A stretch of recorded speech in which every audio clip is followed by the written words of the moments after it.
bueno y para siempre su misericordia y su verdad por todas las generaciones. Amén. Bueno, pues estamos estudiando la epístola del apóstol Pablo a los Efesios y estamos justamente en el capítulo 3. Capítulo 3, y nos quedamos la semana pasada en el versículo 13. Dice la palabra de Dios ahí: por lo cual pido que no desmayéis a causa de mis tribulaciones por vosotros, las cuales son vuestra gloria. Ya sabemos que Pablo estaba en la cárcel, que estaba preocupado por los hermanos de Éfeso, y los hermanos de Éfeso estaban preocupados por Pablo, ¿verdad? Ninguno podía hacer otra cosa que acudir a aquel que todo lo puede.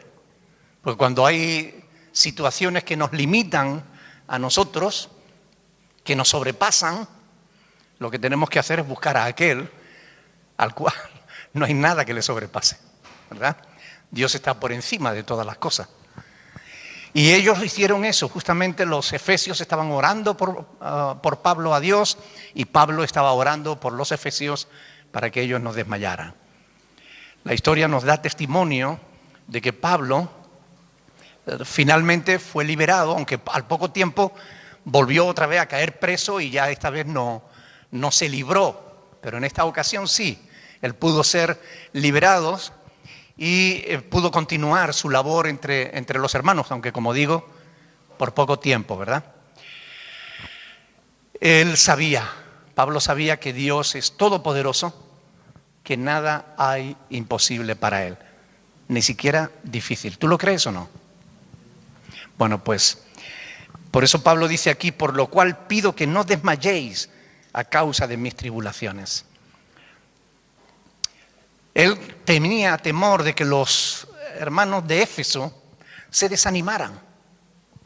Eso es algo que a todo aquel que tiene corazón de pastor le pasa, ¿no? Siempre está orando por los hermanos: Señor, que no se desanimen, ayúdalos, está tú con ellos para que, sobre todo cuando alguno tiene un problema, Señor, dale fe para que pueda soportar la prueba, para que pueda salir adelante. Uno ora por la iglesia para que no se desanimen, porque sabemos que hay multitud de circunstancias que vienen a nuestra vida y que a veces son causa de desánimo. Y tenemos que orar los unos por los otros para que todos permanezcamos en el Señor, ¿no? Pero los efesios estaban sufriendo por Pablo, porque estaba preso, por predicarles el evangelio a ellos. Y Pablo, preso en la cárcel, estaba también sufriendo por los hermanos, porque sabía que estaban preocupados por él. Así que era la preocupación de los unos por los otros y la oración de los unos por los otros. Por eso Pablo le escribe esta carta, para animarlos, para que no se desanimen por causa de sus padecimientos. Y les dice a través de esta carta que él está orando por ellos. Qué bueno es poder ir a la presencia de Dios y abrir nuestro corazón, ¿no? Poder echar sobre él nuestras preocupaciones, sean las que sean, sabiendo que él nos escucha siempre, ¿no? Y sabiendo que él tiene poder para responder. ¿Alguna vez Dios te ha respondido algo cuando tú creías que era imposible? Pero Dios te respondió y te mostró que para él no hay nada imposible, ¿sí o no? Yo creo que todos podríamos dar testimonio de alguna u otra ocasión, o de muchas ocasiones, en las que hemos visto la mano de Dios obrando, ¿no? Obrando en nuestro favor, cuando parecía imposible, ¿no? A Harding y a Andrea les parecía imposible conseguir los papeles, ¿no? Pero ya los tienen. Gloria a Dios. Dios es bueno. Él a veces nos prueba, pero llegado su momento, Él responde nuestras oraciones, porque para Dios ninguna cosa es difícil. Así que debemos sobreponernos a todo mal. Debemos sobreponernos a toda circunstancia, por difícil que sea. La fe debe ser suficiente para soportar cualquier situación. Si es que nuestra fe es genuina, si nuestra fe es real y si está puesta donde debe estar, no en las personas, no en las instituciones, sino en Dios. Si nuestra fe está donde debe estar y nuestra fe es genuina, de verdad confiamos en Dios, entonces, ¿qué tenemos que temer? No temas nada. No temas el mañana, no temas nada. No hay nada que temer. Porque con Dios estamos seguros, ¿sí o no? Estamos seguros en Él. Dice la palabra del Señor que el ángel del Señor acampa alrededor de los que le temen y los defiende. ¿Habrá alguien que le pueda hacer frente a Dios? Absurdo, ¿verdad? Ahora, necesitamos fe. Porque en los momentos de dificultad muchas veces nuestra fe se tambalea. ¿Es verdad o no? A veces cuando viene el problema decimos, ay, ¿será que Dios me va a ayudar? ¿O será que no me va a ayudar? ¿Será que lo conseguiré o no? Y a veces nos falta la fe, ¿es cierto o no? Tenemos fe, pero a veces como que necesitamos un poco más, ¿no? Y bueno, y si nos falta, ¿a dónde tenemos que ir a buscarla? A Dios, que es el que la da, ¿no? La palabra, oír la palabra, estudiar la palabra, meditar en las Escrituras. La fe viene por el oír. ¿Y el oír de qué? De la palabra de Dios. Es así. Si nosotros oímos y meditamos en la palabra de Dios, nuestra fe se fortalece, nuestra fe crece, aumenta. ¿Tú quieres ser una persona de fe o no? ¿Qué ventaja tiene tener fe a no tenerla? Ayúdenme, esto es un estudio, no es un sermón. ¿Qué ventaja tiene tener fe frente a no tenerla? La paz. Esperanza. La de confiar, poder confiar. ¿Perdón? Seguridad. ¿Es lo mismo enfrentar un problema en solitario a saber que Dios está contigo? No, ¿verdad que no? A veces vienen problemas muy graves a nuestra vida. Una enfermedad grave, una ruptura matrimonial, la pérdida del trabajo. Y nos preguntamos, ¿y qué va a hacer de mí? ¿Qué va a hacer de mis hijos? ¿Y qué va a hacer? Pero si tenemos fe y nuestra fe es genuina y la tenemos puesta en Dios, ¿qué tenemos que temer? No nos dio Dios a su propio Hijo. El que no escatimó a su propio Hijo, ¿no nos dará con Él también todas las demás cosas? ¿Verdad? No hay nada que temer. Pero si necesitamos fe, si nuestra fe flaquea, vayamos a Dios, vayamos a su palabra, encontremos en ella el consuelo que necesitamos, la fortaleza que necesitamos para salir adelante. Y Dios nos la dará, porque Él ha prometido en Isaías 40 que Dios da fuerzas y se las multiplica al que no tiene ningunas. ¿Es verdad? Debemos rogar al Señor como aquel padre que llevó a su hijo, a los apóstoles, ¿no? Y no pudieron sanarlo. Y Jesús lo liberó. Pero antes les preguntó, ¿tienes tu fe? ¿Crees? Y él dijo, Señor, creo, ayuda a mi incredulidad. Hagamos como Él. Señor, creo, pero aumenta mi fe. Dame más fe para creer que tú estás conmigo y que nada me faltará. El Señor es mi pastor. Nada me faltará.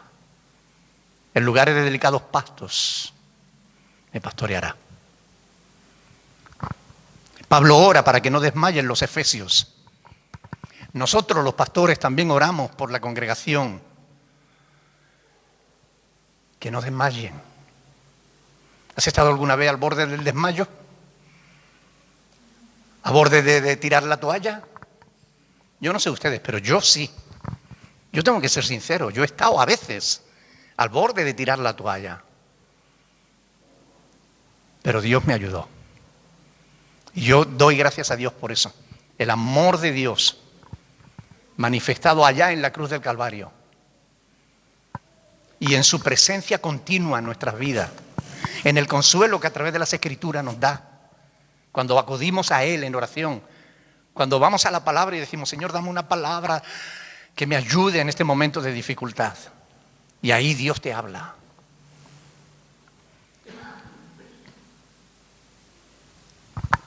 Quiero que lean conmigo un pasaje de las Escrituras. Segunda de Corintios, capítulo 4, versículo 1.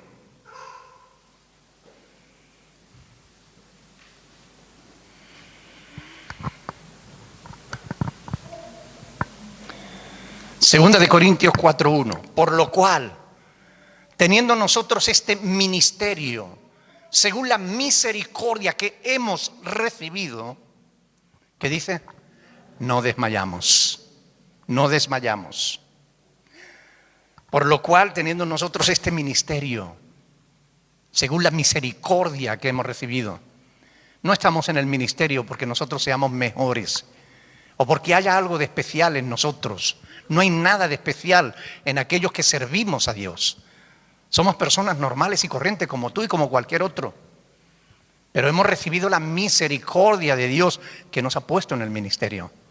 Y por esa misericordia es que nosotros no desmayamos, persistimos. Cuando leemos frases como esta, que acabamos de leer, debemos preguntarnos, bueno, ¿cómo Pablo llega a poder escribir algo así, ¿no? Leamos los versículos anteriores, capítulo 3 del 17 al 18. Escuchen bien, dice, porque el Señor es el Espíritu. Y donde está el Espíritu del Señor, allí hay libertad. Por tanto, nosotros todos, mirando a cara descubierta como en un espejo la gloria del Señor, somos transformados de gloria en gloria en la misma imagen como por el Espíritu del Señor. Hermanos, porque el Señor es el Espíritu y donde está el Espíritu del Señor allí hay libertad. ¿Libertad de qué? De angustia, libertad de dificultades, libertad de temores, de aflicciones, de tribulación. Él nos libera de todo eso, de la ansiedad de no saber qué va a pasar mañana, del miedo de decir, bueno, ¿qué vas a hacer ahora? Él nos libra de todo eso, porque el Señor es el Espíritu, donde está el Espíritu del Señor, allí hay libertad. Por eso, como dice ahí, por tanto, nosotros todos mirando a cara descubierta, sin caretas ni cartón, a cara descubierta, sin hipocresías, sin pantomimas religiosas, diciéndole, Señor, aquí estoy, necesito de ti, si no desmayo, si no me caigo, si no, no soporto, necesito de ti, Señor. Así, a cara descubierta. Y cuando nos miramos en Cristo, ahí es como el Espíritu de Dios empieza a transformarnos. Diga el débil, fuerte soy. En Cristo somos más que vencedores. En la tribulación, en la angustia, en la persecución, en la espada, en la desnudez, en el hambre, en lo que venga. En Cristo somos más que vencedores. No tenemos que desmayar. Nuestra presencia delante de Dios nos da libertad. Por tanto, la cuestión es pasar tiempo con Dios. Pasar tiempo delante de Él. Tú puedes estar rodeado de gente y estar a solas con Dios. A mí me pasa algunas veces. Puede haber un montón de gente a mi alrededor, pero yo estoy a solas con el Señor, hablando con Él, en su presencia. Y tú no sabes lo que eso fortalece el alma, lo que eso descansa la mente humana de todos sus afanes, de todos sus problemas, de todas sus preocupaciones. Si nuestro Dios es real, y lo es, ¿cómo podríamos nosotros permitirnos desmayar? Si desmayáramos, ¿no estaríamos deshonrando a Dios? ¿No estaríamos de alguna manera diciendo que Dios no tiene poder para sostenernos? Y Dios sí tiene poder para sostenernos. ¿Pero nos cogemos de su mano o queremos resistir en nuestra propia fuerza? No es en nuestra fuerza, es en la fuerza de Dios. Por eso tenemos que acudir a Él. Pablo más adelante le diría a los Gálatas, hermanos, No nos cansemos pues de hacer el bien, porque a su tiempo segaremos si no desmayamos. Hay una condición ahí. A su tiempo segaremos si no desmayamos. Si permanecemos fieles a Dios, si permanecemos firmes, a pesar de las dificultades, a pesar de las malas noticias, podemos permanecer en el Señor. Bueno, en realidad no es difícil desanimarse, porque circunstancias van a venir a tu vida como para que te desanimes y más. No es difícil desanimarse, pero tampoco es difícil recuperar fuerzas delante del Señor. Creo sinceramente que todos nos hemos desanimado en alguna ocasión. Como digo, yo me he desanimado muchas veces.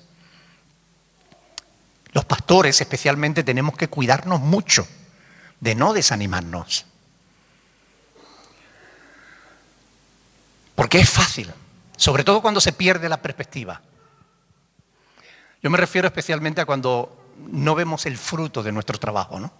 Aunque sabemos por la palabra de Dios que nuestro trabajo en el Señor no es en vano, pero a veces humanamente uno quiere ver algún resultado, ¿no? Y nos desesperamos cuando no lo vemos, pero ustedes saben que muchos pastores padecen de depresión, justamente por eso, porque trabajan y no ven frutos. Y hay muchos que después de mucha lucha acaban abandonando el ministerio. Pablo no era de esos. El pastor Andrés no es de esos. Yo no soy de esos. Somos de los que permanecemos, de los que no desmayamos, de los que estamos ahí. ¿Vienen desánimos? Sí, pero los enfrentamos. Buscamos a Dios, recuperamos fuerza, respiramos hondo y seguimos para adelante. Yo no sé si han visto un programa de esos que hay en televisión de personas obesas que contratan a un entrenador personal, ¿no? Y los hace esforzarse y están que ya no pueden con su alma y le dice uno más. Y los ve ahí sudando, echando todo para afuera y todas sus ganas. Pero después viene el resultado. Después ven el resultado. Y es verdad que el esfuerzo es duro y cuesta, pero después, ¿qué diferencia, no?, entre los que se esforzaron y los que no se esforzaron?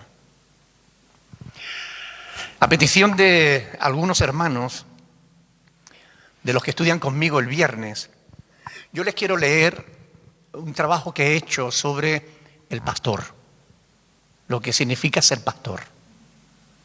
Se lo leí el viernes a los hermanos y ellos algunos me han pedido que lo comparta.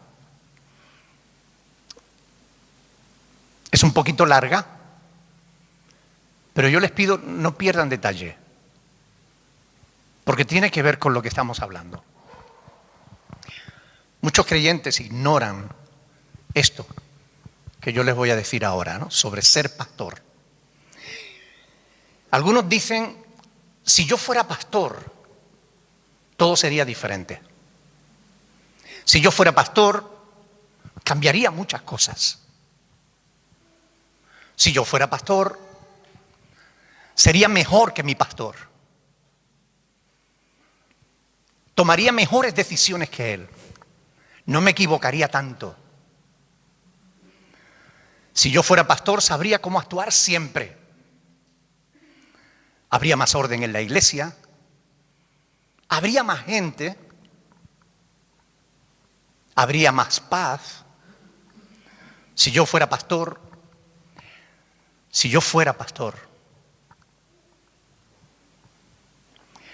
A quienes piensan así habría que preguntarle, bueno, ¿y por qué no eres pastor? Quizás porque Dios no te llamó a ti al ministerio. Quizás porque Dios no usa a los que creen que saben más.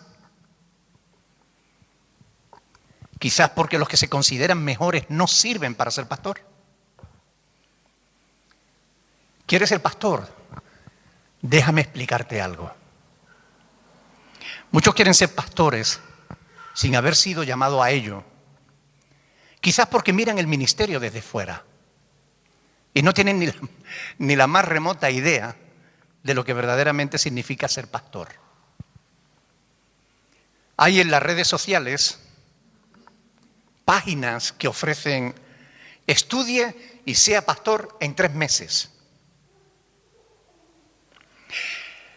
Consiga su carnet de pastor por $50. Y hay muchos anuncios así similares a este. Como si ser pastor se tratara de hacer un curso y ya está. O de conseguir un diploma, ¿no? Quienes ofrecen este tipo de cosas generalmente o son sectas buscando adeptos o empresas que quieren comerciar con la fe de quienes ignoran las Sagradas Escrituras, ¿no? Un pastor es aquel que ha recibido un llamado de parte de Dios. Llamado que muchos no quisieran haber tenido, pero que no pueden rechazar, como dijo Pablo en 1 Corintios 9:16, me es impuesta necesidad. Un pastor es el que tiene una congregación que le conoce y aún así respalda su testimonio, que cuenta con el respaldo de al menos algún otro ministerio experimentado. Nosotros mismos contamos con un seminario a distancia, gratuito, para preparar a aquellos que se sienten llamados al servicio de Dios y de su iglesia. Pero no damos credenciales de ningún tipo, justamente por las razones que ya he explicado. Ser pastor está catalogado dentro de las 4 profesiones más duras en los Estados Unidos de América, debido a que solo 1 de cada 10 se jubilará de pastor. 1.500 pastores abandonan el ministerio cada año. Estas son estadísticas de Estados Unidos. 7.000 iglesias cierran todos los años en Estados Unidos. El 70% de los pastores lucha contra la depresión. El 78% no tiene a quién considerar sus amigos. El 80% de los pastores, 8 de cada 10, viven desanimados. El 94% de las familias pastorales sufre a causa de las presiones del ministerio. El 97% ha sido falsamente acusado, herido e incluso traicionado, y esto por sus colaboradores más íntimos. La principal causa de muerte entre los pastores es el infarto. La vida de un pastor provoca las más desencontradas opiniones. Si el pastor es activo, es porque es ambicioso. Si el pastor es calmado, es que es un perezoso. Si es exigente, es que es intolerante. Si no exige nada, es que es negligente. Si hace visita, es incómodo. Si no hace visitas, es que no se preocupa de la congregación. Si interactúa con los jóvenes, es inmaduro. Si interactúa con los adultos, es un anticuado. Si busca actualizarse, es que es un mundano. Si no se actualiza, es que es de mente cerrada. Si cuida de la familia, es que es un descuidado de la iglesia. Si cuida a la iglesia, es que no cuida a su familia. Si predica poco, es que no tiene mensaje. Si predica mucho, es que es un aburrido. Si no tiene buena oratoria, es que carece de preparación. Y si usa una buena oratoria, es que es un vanidoso. Si viste mal, es descuidado.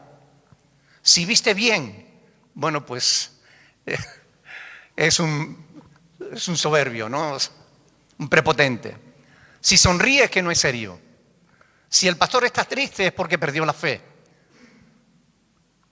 Si realiza nuevos programas es inconstante. Si no lo realiza es que no tiene ideas. Si organiza el trabajo es que es un explotador. Si no lo organiza es que no hace trabajar a la iglesia. Si habla fuerte es irritante. Si habla suave es que es un cobarde. Si predica en la calle está vendiendo el evangelio. Si no sale a la calle está acomodado entre cuatro paredes. Si el pastor enferma, algo habrá hecho, estará en pecado. Bueno, créanme, ser pastor es todo un desafío. El pastor no trabaja, dicen algunos. Y es cierto que hay algunos falsos pastores que no lo hacen, que no trabajan. Sin embargo, el 90% de los pastores, que de verdad lo somos, trabajamos del orden de 15 a 30 horas más todas las semanas que cualquier otro miembro de su congregación, y algunos mucho más. Si un profesor estudia, prepara y da una clase de 45 minutos, él está trabajando. Si un pastor estudia, prepara y predica o da un estudio de 45 minutos, él no está trabajando. Si un psicólogo atiende y aconseja a personas en consejería, él está trabajando. Si el pastor hace lo mismo, no, eso no es trabajo. Si un administrador organiza, dirige una empresa, él está trabajando. Si un pastor organiza y dirige una iglesia, eso no es trabajar. Si un contador hace cálculos y contabiliza las finanzas, él está trabajando. Si el pastor hace lo mismo, eso no es trabajar. Si cualquiera de estos que yo he mencionado cobra por su trabajo, se toma vacaciones o simplemente exige respeto por su labor, es justo, porque ellos trabajan. Si un pastor, bueno, el pastor no tiene derecho ni a cobrar por su trabajo, ni a tener vacaciones, ni a exigir respeto de nadie, porque el pastor no trabaja. Yo creo que esa frase de que el pastor no trabaja es en realidad un prejuicio, una demostración de verdadera ignorancia. Repito, hay pastores que no trabajan, pero los que de verdad somos pastores, trabajamos y mucho. Además al pastor se le exige ser irreprensible, fiel a su esposa, ser sobrio, prudente, decoroso, hospedador, apto para enseñar, lo cual requiere que pase y dedique mucho tiempo al estudio.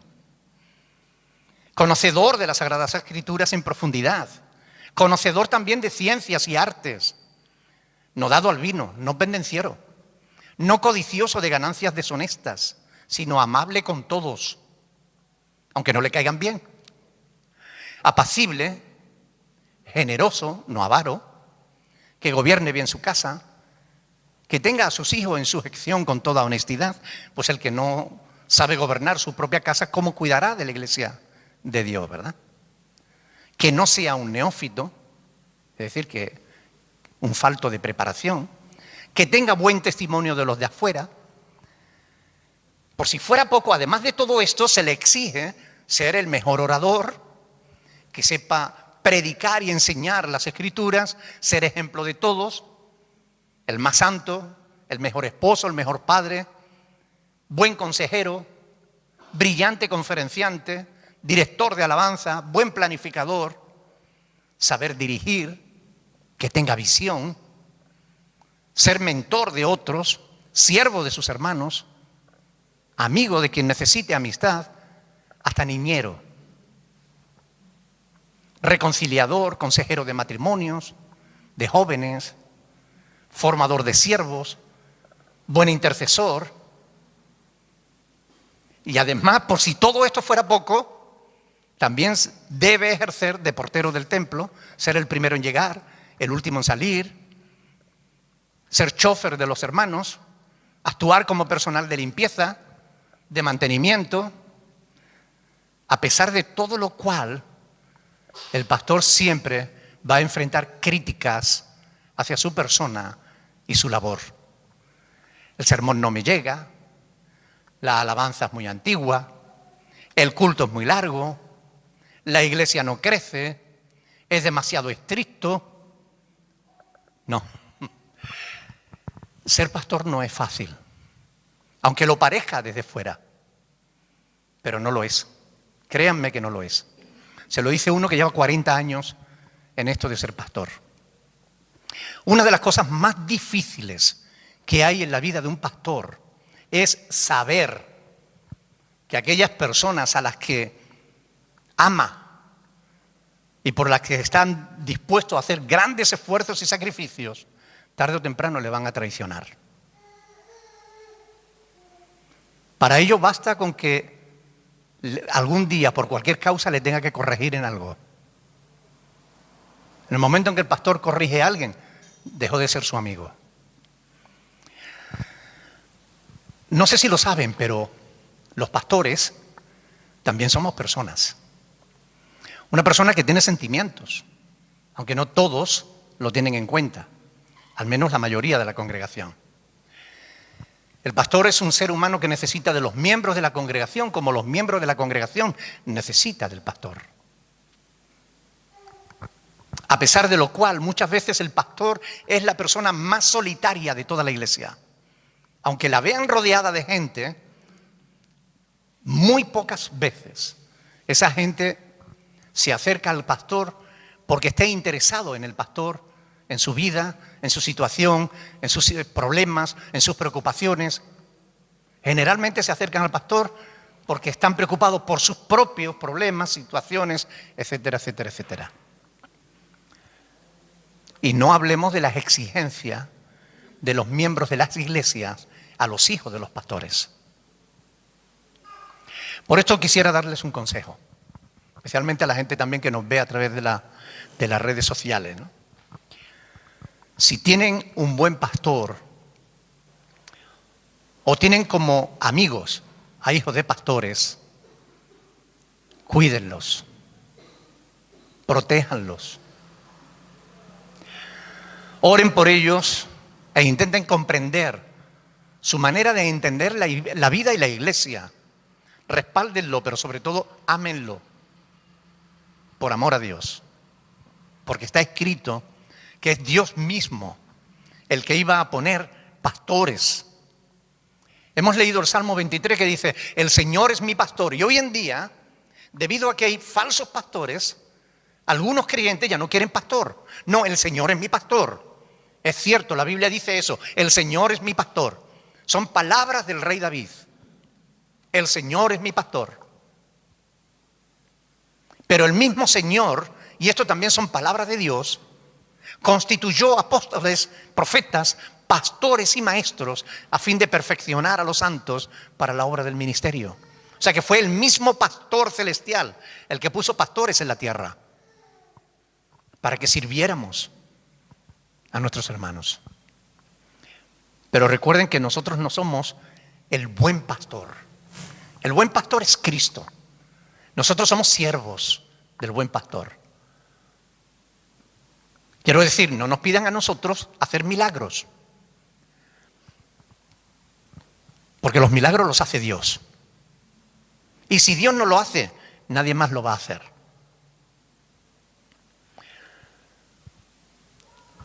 Cuiden de los pastores, porque dice la palabra de Dios que ellos velan por vuestras almas como quienes han de dar cuenta.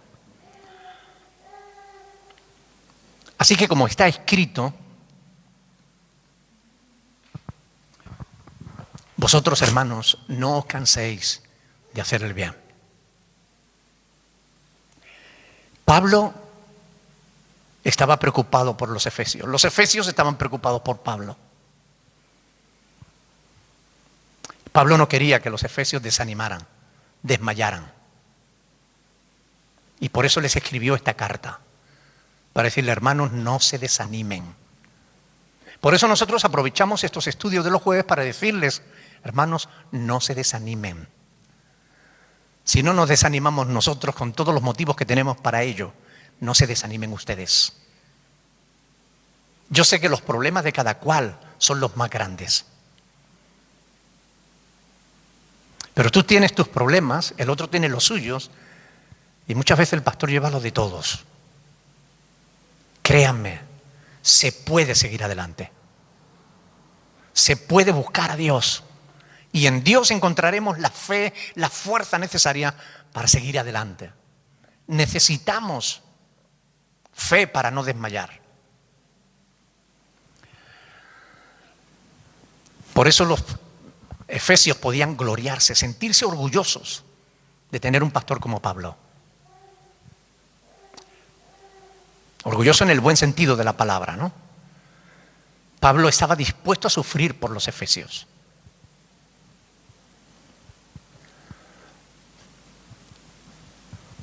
Si nosotros nos gloriamos de los padecimientos de Cristo en nuestro favor, los efesios podían gloriarse en la disposición del apóstol, que estuvo dispuesto a ir a la cárcel por ellos, por amor a ellos. Hermanos, ustedes tienen pastores que se preocupan por vuestras vidas. No somos perfectos, cometemos errores. A veces metemos la pata, pero nosotros la sacamos inmediatamente. Especialmente cuando alguien viene y en vez de decir por ahí que nos hemos equivocado, viene a nosotros y nos dice: pastor, creo que la decisión que ha tomado no es la correcta. Y ya lo hablamos y lo vemos a la luz de la Escritura, si es o no es correcta las decisiones que tomamos. Pero créanme que los pastores, al menos los de esta congregación, antes de tomar una decisión, oramos y consultamos a Dios y consultamos el uno con el otro. Porque no queremos tomar decisiones en la carne, queremos tomar decisiones en el Espíritu.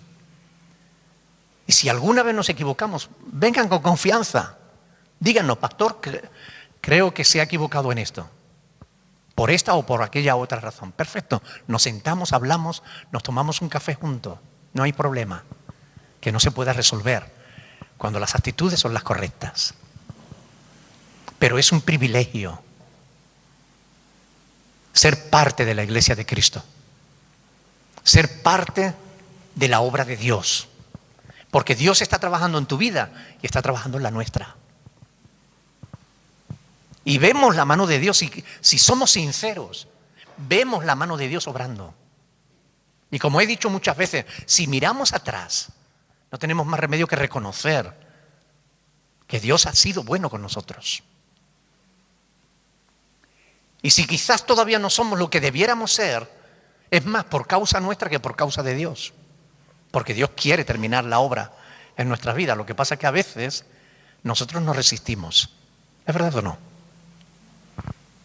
¿Alguien tiene alguna pregunta? Recuerden, es un estudio. Yo estoy dispuesto al diálogo.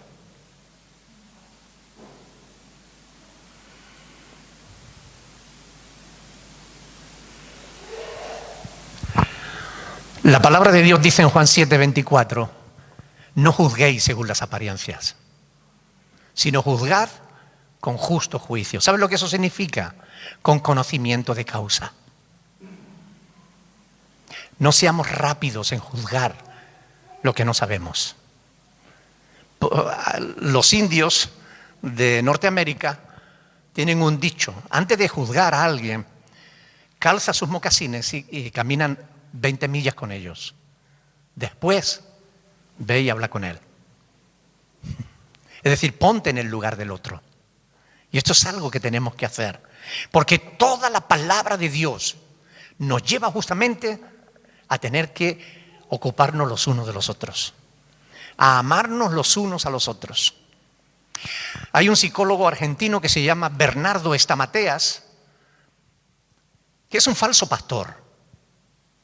Es uno de esos tantos que está haciendo dinero a costa de la fe y la ignorancia de la gente. Él es un psicólogo y ha escrito muchos libros de autoayuda. Y tiene uno que habla de las relaciones tóxicas. Y eso se ha hecho famoso. Todo el mundo habla de las relaciones tóxicas. Hoy tuve que corregir a un hermano que hablaba de ese tema también, poniendo que hay que tener cuidado con la relación con las personas tóxicas. No, miren, hermanos, la palabra de Dios es clara. Mateo capítulo 5, del 43 al 48, nos dice que oísteis que fue dicho: amarás a tu amigo y aborrecerás a tu enemigo. Pero yo os digo, amad a vuestros enemigos. Orad por los que os ultrajan y os persiguen. Es muy importante que no nos dejemos arrastrar por las corrientes filosóficas que se meten dentro de la iglesia. No permita que nadie le hable de relaciones tóxicas, de personas tóxicas. No, Dios nos lleva a amar a todo el mundo, aún a nuestros enemigos. Y ahora yo me pregunto, si Dios nos manda, porque es un mandamiento del Señor, si Dios nos manda amar a nuestros enemigos, ¿cuánto más al hermano que tienes al lado? ¿Cuánto más al hermano en la fe? Fíjense, aunque no piense igual que tú. Y eso que la palabra de Dios nos dice que seamos todos de un mismo sentir, de un mismo pensar, que tengamos un mismo espíritu. Pero aunque el hermano no piense igual que tú, ámalo.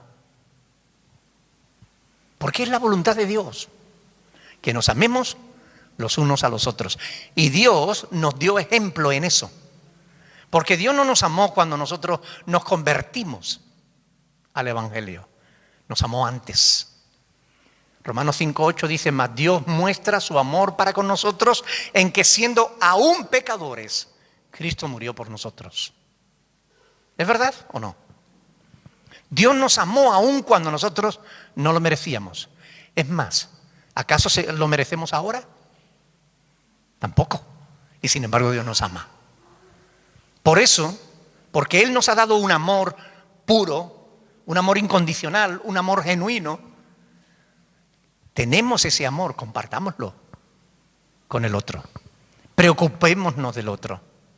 ¿Cómo estará la hermana Diana en el hospital?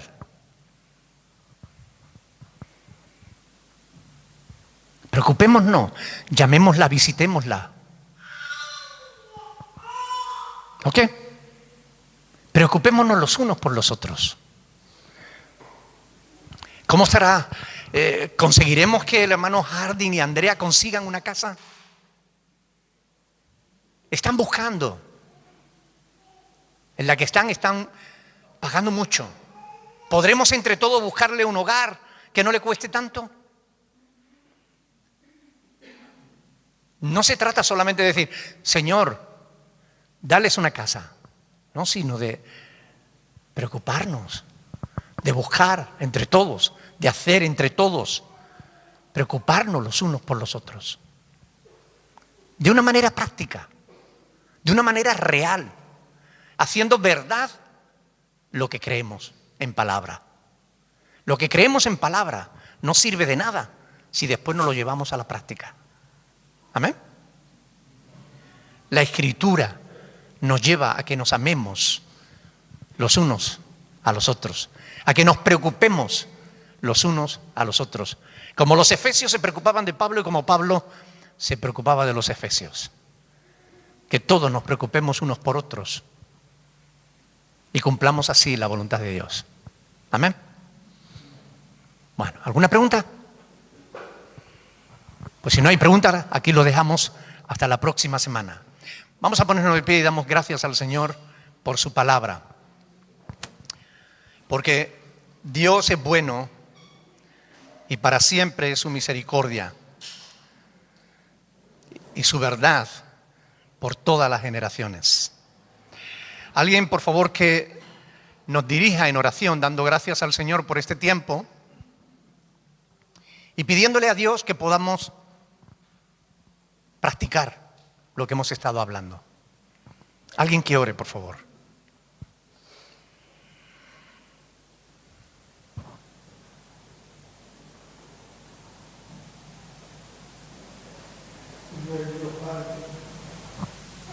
Te damos gracias. Gracias por tu palabra, Señor. Gracias, Padre Santo. Gracias por todo y cada uno de mis hermanos, la familia que me has dado, Señor. Gracias por nuestros pastores, Señor. Y es verdad, Padre, tu Hijo amado, nuestro pastor, pastor de pastores, Señor, es quien nos puso en el corazón, Señor, lo que debemos hacer, Señor. Así, Señor, Él tocó a los pastores, Señor, los que son sus siervos en verdad, en sinceridad, en amor, como Él ha hecho con nuestros pastores acá, Señor. Es verdad que muchas veces nos preocupamos, Señor, por nuestros problemas, Señor, y no pensamos, Señor, descuidamos a nuestros pastores, Señor, porque ellos, a pesar de ser pastores, también son seres humanos como nosotros, Señor, que tienen las mismas necesidades, Señor, las mismas, Señor, soledad, se puede decir, Señor, en cuanto al ser humano, Señor, en cuanto a nosotros, que muchas veces, Señor, si sentimos algo por ellos, Señor, el amor también tuyo, Señor, que tú nos has dado, Señor, muchas veces no se lo demostramos, Padre mío, ni siquiera con palabras de aliento, Padre. Por eso yo te ruego, Señor, no solo que me escuches a mí, sino también a mis hermanos en sus oraciones, Señor, cuando hacen por nuestros pastores, Señor, para que tú los guardes, los protejas, Señor, los fortalezcas, Señor, tanto en el campo, Señor, de ser nuestros pastores, Señor, como en sus vidas personales, Señor. Guarda a sus mujeres, a sus hijos y a sus familias, Señor. Y ayúdanos, Señor, a disfrutar de nuestro amor, Señor, de una manera, Señor, en la cual, Señor, Padre Santo, tú eres quien pondrá en nuestros corazones, Señor. Por eso te doy las gracias, Padre Santo, y te doy, Señor, toda la gloria y toda la honra, Señor, y te ruego, Señor, que guardes nuestros pastores, Señor, guarda a tus hijos, Señor, y a nosotros, Señor, como miembros de Dios, Señor, ayúdanos a preocuparnos más por ellos. En tu nombre, Señor. Ayúdanos.